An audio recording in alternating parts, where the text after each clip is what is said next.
देखो अभी आप लोगों ने ये मोटिवेशनल वीडियो दो आपको दिखाए गए, आप इसको एक कहानी के रूप में ना देखें, इसको जब देखा करें तो इसको फील किया करें, महसूस करें कि इसमें क्या चीज़ें आप लोग को बताई जा रही हैं। सबसे इम्पोर्टेंट चीज़ इसलिए आपको ये वीडियो दिखाया जाता है ताकि जैसे मान लो फॉर एग्जाम्पल आप पढ़ाई कर रहे हैं, आपका मेन उद्देश्य है कि आपको पढ़ाई में नंबर 1 आना है। ये यही चीज़ के लिए तो आप पढ़ाई करते हैं।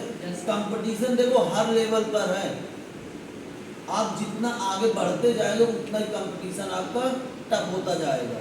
अगर आप अभी से अपने आप को स्ट्रांग नहीं कर रहे हैं तो आगे आप और जो बड़े एग्जाम्स आपको मिलेंगे उनको कभी फाइट नहीं कर पाएंगे। इसलिए देखो इसमें जो वीडियो में बताया, सबसे पहले तो रियल बात इसमें बताइए कि ये मानो कि जिनके मतलब पापा नहीं है, मम्मी नहीं है, मान लो फॉर एग्जाम्पल एक्सपायर हो, खत्म हो गए, उनके लिए सबसे ज़्यादा ये इम्पोर्टेंट चीज़ है कि अब उन्हीं को जो करना है तो उन्हीं के एवज से काम होना है।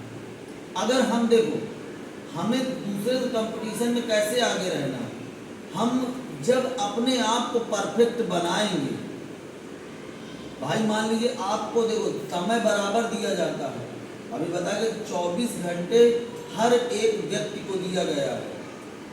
समय 24 घंटे होता है, प्रत्येक व्यक्ति के लिए बराबर समय होता है।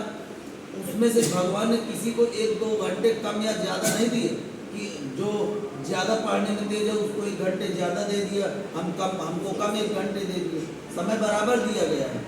अगर हम उसी समय को अपनी पढ़ाई में ये मान के लगाएं कि नहीं हमको अब इस क्लास में टॉप करना है, प्रथम आना है, तो ये अभी तो छोटी क्लासें हैं, अभी इसके बाद और बड़ी क्लासें आपको मिलेंगी, इंटर है या हाई स्कूल है, बीए बीएससी है, जो और अन्य एग्ज़ाम होंगे, भाई कुछ वैकेंसी के एग्ज़ाम होंगे वो भी क्रैक करने हैं।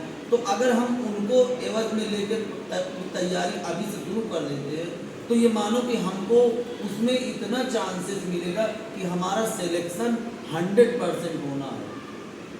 अगर हम उसी चीज़ के मतलब ये मान के चलें कि मुझको डॉक्टर बनना है, तो बस अब ये ठान लो कि हमको डॉक्टर बनना है और उसके लिए अब डॉक्टर बनेंगे या हम अपने आप को सुधारेंगे तो किसके लिए सुधार रहे हैं? अपने लिए सुधार रहे हैं, दूसरे के लिए ना। हम भाई को अपने दे देंगे, ना मम्मी पापा को दे देंगे, ना बहन को अपने दे देंगे, ना किसी पड़ोसी को, ना किसी मित्र को, किसी को दे देंगे क्या?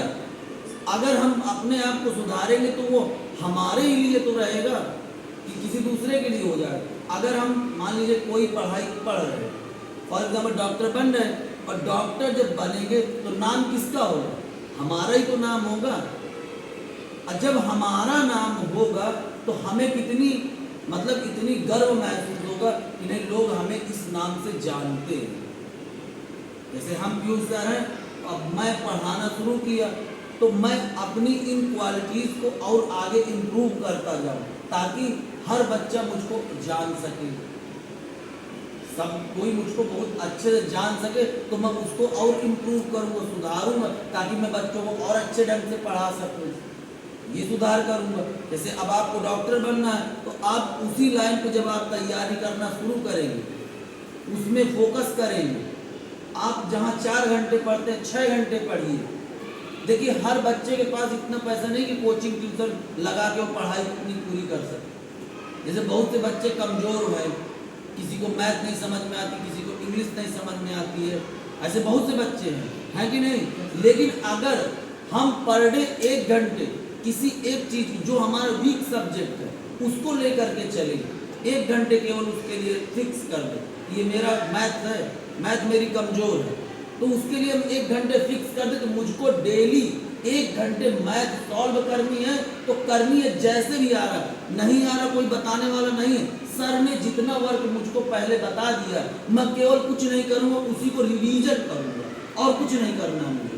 केवल सर ने यहाँ 4 क्वेश्चन बताए, उन 4 क्वेश्चनों को मैं 1 घंटे लगाऊंगा, समझ के लगाऊंगा, देखूंगा नहीं आ रहा फिर भूलूंगा, फिर लगाऊंगा, फिर देखूँ, बार बार जब तुम ये रिपीट करते रहोगे ना, ऐसा नहीं तो सवाल तुमको आने ना लगे, उसकी एक एक बारीकी तुमको बिल्कुल अच्छे ढंग से समझ में आ जाएगा। इसलिए मैं आप लोग कहता हूँ, जो आपका सब्जेक्ट कमजोर है, चाहे वो इंग्लिश हो, मैथ हो, साइंस हो, जो भी सब्जेक्ट है, उसके लिए फिक्स कर दो 1 घंटे कि 1 घंटे मुझको उस सब्जेक्ट के लिए देना ही है, जो आपका कमजोर सब्जेक्ट है। बाकी तो सब्जेक्ट आपके सही चल रहे हैं, केवल मान लो फॉर एग्जाम्पल मैथ आपका कमजोर है, मैथ के लिए फिक्स कर दो 1 घंटे केवल इसी में रहना है। अब जो बताएगा, मान लो कोचिंग की हेल्प नहीं मिल पाती, घर में कोई ज़्यादा नहीं बता पाते हैं, आपको टाइम नहीं दे पाते, या किसी को भाई मान लो घर में कुछ लोग को नहीं वो नहीं पढ़ा पा रहे, तो हम क्या करेंगे, जो सर ने हमको यहाँ बताया है उसको हम करेंगे।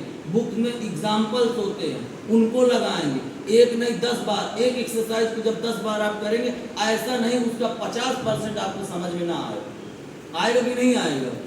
अगर हम उसी चीज को रिपीट करते रहेंगे बार बार, तो ऐसा नहीं उसका 50% हमको समझ में ना आए।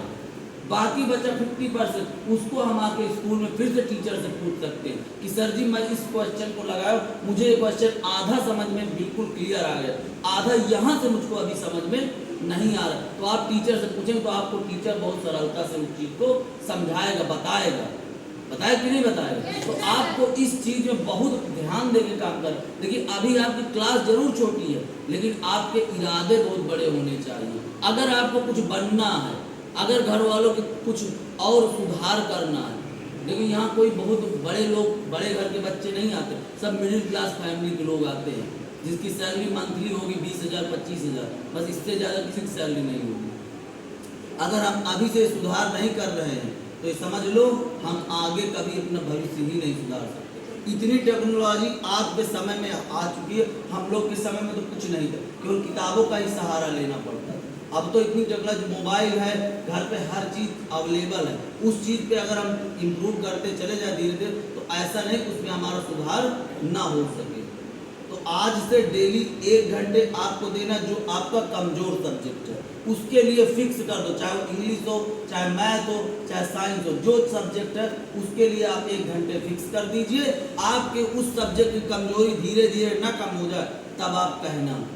अगर और कोई अन्य प्रॉब्लम होती है तो आप डायरेक्ट किसी भी सब्जेक्ट में आप मुझसे पूछ सकते हैं, मैं सारे सब्जेक्ट को बिल्कुल क्लियर आपको समझा सकता हूँ।